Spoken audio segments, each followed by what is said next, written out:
Hello everybody, Timothy Bailey with Project Learn with another video today. Continuing on with our spoken English, this is episode 7.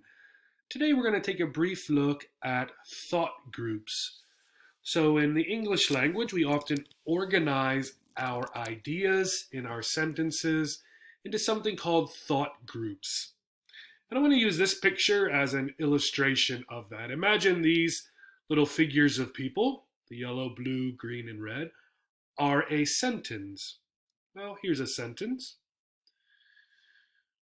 When she was young, Vivian grew up in Germany, but later moved to Japan. What we do naturally is we organize the thoughts and the ideas within our words that go together. So the red, when she was young, this is one idea. She is Vivian.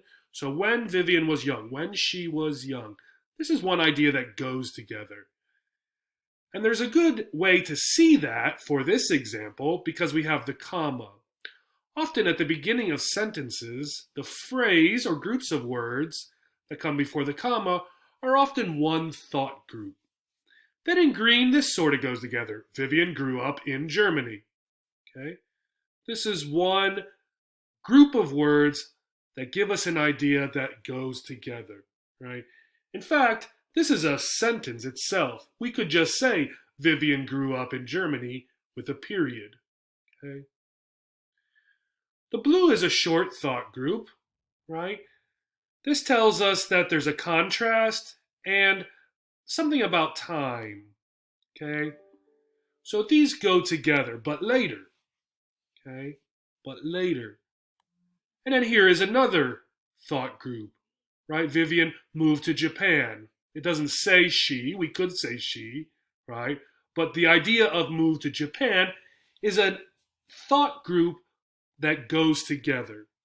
Okay, so we have four. One, two, three, four. Four thought groups in this sentence, right? Chunks of words that have an idea of their own, right? A meaning of their own that are unified, that go together. And then together, we put them all together, they give us the entire idea for the sentence. Okay? Thought groups are meaningful groups of words. These groups can be a short sentence, which is what I just told you. I like to read. They can be a clause or a phrase. A phrase is a group of words without a subject and verb. A clause has a subject and verb. Before I go to bed, right? This is a clause. Here is my subject. Here is my verb, right? Go to bed. Thought groups can also have a transitional word or phrase, something like usually. Okay? And notice again here, usually often has this comma. So this is a thought by itself. And finally, a thought group can be an expression, something that we say often, like an idiom or something. Barely keep my eyes open. This goes together, right? I was so tired I could barely keep my eyes open, right? No matter how much I tried, my eyes kept falling, closed, and I kept falling asleep. So let's look at one sentence. Usually, I like to read before I go to bed until I can barely keep my eyes open. And this should be go, not got, so I have an extra letter in there. So usually, thought group, I like to read, thought group, before I go to bed. This is a thought. Until I can barely keep my eyes open. And here's the expression. So 1, 2, 3, 4 thought groups for this one. Okay. Thought groups are not an exact rule in English. Different people might break thought groups into different parts. Okay? So it's a little bit trickier than some aspects of studying English. The rule in general, at the end of thought groups, there is a dip. A dip means to go down in intonation, okay, or a slight pause, okay. Intonation is about sort of the sound of our voice, right? Does it go up like this? Does it go down like this, right? Look at some examples. Would you like coffee or tea? So the intonation here, right? We have two things. When we have this, the first one goes up. Would you like coffee? And the second one, the last one, goes down. Would you like coffee or tea? Would you like coffee or tea? So we have two thought groups here. Would you like coffee or tea? Okay, two thought groups. Try another one. His brother bought him a new car. His brother bought him a new car. Two, his brother bought him a new car. Right? His brother bought him a new car. Try another one. I'd like to introduce my friend Raul. I'd like to introduce my friend Raul. This is one long thought group. I'd like to introduce my friend. Pause. Raul.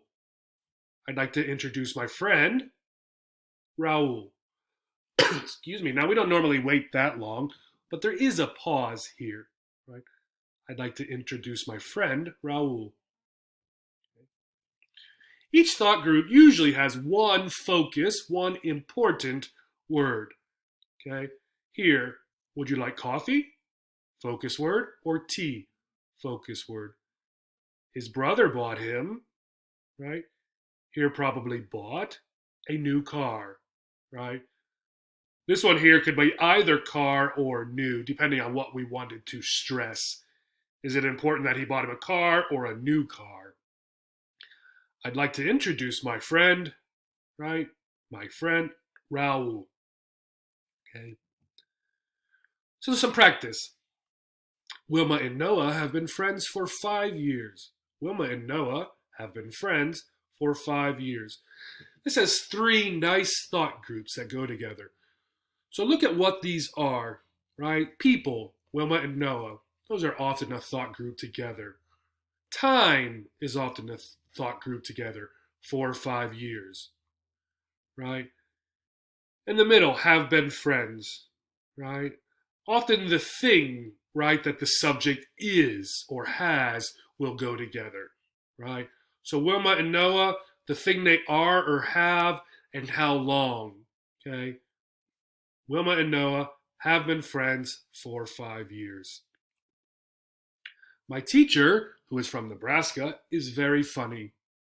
Again, here are the commas. So typically, the things inside the commas, unless it's a very long sentence, will be one thought group, who is from Nebraska. My teacher is very funny, right? Even if this was the simple sentence by itself, my teacher is very funny, this would be two thought groups, 1, 2. We've added a third one in the middle with the commas. Now this can be very important when we're studying thought groups. Look at this example. I must take 2 hour-long exams. I must take 2 hour-long exams. How many exams am I taking? 2. How long are the exams? Each one is 1 hour. So 2 exams that are an hour long. However, if we change the thought group pattern and are pausing, I must take 2 hour-long exams. I must take 2 hour-long exams. Here, how many exams? We don't know, right? We don't know how many exams. It doesn't say, because the 2 here means that the exams are 2 hours long.